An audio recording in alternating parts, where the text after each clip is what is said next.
Langga, welcome back sa aking channel. Ayan, nagluluto ako ng pork at nilagyan ko lang siya ng cabbage mga langga para sa aking lunch. Kasi ako lang naman mag-isa dito sa bahay.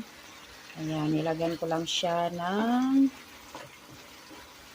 kunting baboy at saka patatas.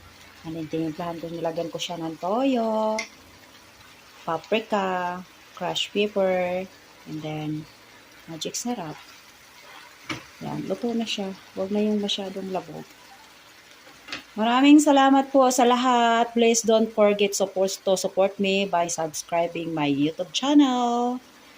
I love you all. Have a blessed day, everyone. Thank you for watching. Please subscribe my YouTube channel. Don't forget to like and share. Bye.